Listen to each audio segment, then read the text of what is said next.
অশান্তিতে এখন আমাদের নোবেল প্রাইজ পাওয়ার অবস্থা এসে গেছে। বর্তমান অন্তর্বর্তীকালীন সরকারের ব্যর্থতার কারণে দেশ আজকে এই এমন একটি অশান্তির পরিবেশ সৃষ্টি হয়েছে যে শান্তিতে যেমন নোবেল পুরস্কার দেওয়া হয়, সেরকম যদি অশান্তিতে কোনো নোবেল পুরস্কার বা ওই ধরনের কোনো পুরস্কারের ব্যবস্থা থাকতো, তাহলে হয়তো আমাদের দেশ অশান্তিতে নোবেল পুরস্কার বা ওই ধরনের কোনো পুরস্কারের জন্য প্রতিযোগিতা করতে পারত।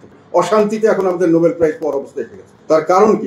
সমস্যা বললে শেষ করা যায় না, এবং সমস্যা কোনটা আগে বলবো কোনটা পরে বলবো। দেশময় বেকার সমস্যা প্রতিদিন বাড়ছে, লক্ষ লক্ষ শ্রমিক বেকার হচ্ছে, লক্ষ লক্ষ মানুষ বেকার হচ্ছে, নতুন ছেলেরা কোনোখানে চাকরি বাকরি পাওয়ার কোনো অবস্থা নেই। মিল ফ্যাক্টরি প্রতিদিন বন্ধ হচ্ছে। কয়েকদিন আগে বিজিএমএ থেকে বলছে 182টি মিল ফ্যাক্টরি তাদের হিসাব মতো 1 বছরে বন্ধ হয়ে গেছে। 1,08,000-এর মতো তাদের হিসাব মতো বন্ধ হয়ে। তারপরেও প্রতিদিন বিজেপি ছাড়া অন্যান্য মিল ফ্যাক্টরি এখন পর্যন্ত প্রত্যেকদিন হয় তারা আগুনে পুড়ে নষ্ট হচ্ছে, অথবা তাদেরকে বিভিন্ন কারণে তারা বন্ধ করে দিতে হচ্ছে। ব্যাংকের সহযোগিতা পাচ্ছে না, কোর্টের নানান সমস্যা দেখা যাচ্ছে, এক্সপোর্ট ইম্পোর্ট করতে পারছে না। প্রতিদিন আমাদের এই প্রোডাকশন ইউনিটগুলি বন্ধ হয়ে যাচ্ছে, এবং এটা দুর্ভাগ্যজনক হলেও সত্য যে এখান থেকে এই জিনিসটা শুরু করেছিলেন আমাদের বর্তমান সরকারই। ডিসেম্বর 1971 সালে যখন তৎকালীন সরকার পাকিস্তান হানাদার বাহিনী যখন বুদ্ধিজীবীদের হত্যা করেছিল, তখন বলেছিল এই দেশে বুদ্ধিজীবী যেন না থাকে পরবর্তী সরকারে, সেই জন্য আমরা অনেকে আশঙ্কা করেছি, সেই জন্যই তাদেরকে ধ্বংস করা হয়েছে। এবার তো আমরা দেখছি যে যেভাবে এটা ধ্বংস করা হচ্ছে, যেই করে থাকুক, যদি তারা ইচ্ছাকৃতভাবে প্ল্যান হইতে করে, তাহলে দেশের ইকোনমিকে ধ্বংস করাই তাদের উদ্দেশ্য ছিল। এবং তারপর থেকে প্রতিদিন নতুন নতুন ইন্ডাস্ট্রি বন্ধ হচ্ছে, হাজার হাজার লক্ষ লক্ষ মানুষ কাজ হারাচ্ছে। আর একটা কথা হলো, সমস্ত ডেভেলপমেন্ট ওয়ার্ক বন্ধ।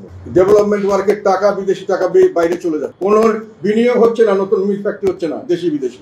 পুরনো চাকরিজীবীরা চাকরি হারাচ্ছে, নতুন চাকরিজীবীদের কোনো জায়গা নেই। বেকার সমস্যা প্রতিনিয়ত বাড়ছে। এখন আর একটা কথা হলো আইন শৃঙ্খলা পরিস্থিতি। কোনো লোক কোনোখানে কোনো বিষয়ে আমি মনে করি নিরাপদ নয়, এবং সেটার কারণ হলো আইন শৃঙ্খলা বাহিনীর সদস্যদেরকে তাদের মনোবল ভেঙে দেওয়া হয়েছে। বিভিন্নভাবে তাদেরকে মামলা মোকদ্দমা দিয়ে তাদেরকে বিভিন্নভাবে ডিমোশন, ট্রান্সফার, যেখানে ডিমোশন তাদেরকে ক্রিমিনাল চার্জ দিয়ে তাদেরকে এমনভাবে মনোবল ভেঙে দিয়েছে, তারা এখন জানে না কোনটা ভালো কোনটা খারাপ। তারা কোন কাজটা করলে, তারা ডাকাতকে ধরলে ভালো না ডাকাতকে ছেড়ে দিলে ভালো জানে না। তারা লুণ্ঠনকারীদেরকে ঠেকানো ভালো না লুণ্ঠনকারীদের লুণ্ঠন করতে দেওয়া ভালো, তারা শিওর হতে পারে না।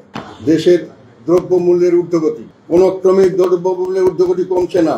এখনো ওয়ার্ল্ড ব্যাংকের হিসাবে আমরা বিপজ্জনক পর্যায়ে আছি, খাদ্যাভাব হতে পারে যে কোনো সময়। সেই অবস্থায় আমাদের 9% উপরে এখনো আমাদের মুদ্রাস্ফীতি। সেখানে আমরা দেখতে পাচ্ছি যে যারা এগ্রিকালচার প্রোডাক্ট, তরি তরকারি তারা বিক্রি করছেন, আলু বিক্রি করছেন, তারা বলছেন যে আমরা বিক্রি করে যে দাম পাচ্ছি তা আমাদের খরচ উঠছে না। কিন্তু আবার আমরা যখন শহরে কিনতে যাচ্ছি তখন 3, 4, 5 গুণ দাম দিয়ে করছে। এবং সরকারি উপদেষ্টারা বলছেন যে এটা চাঁদাবাজির জন্য হচ্ছে, যে চাঁদাবাজি আমরা কন্ট্রোল করতে পারবো না।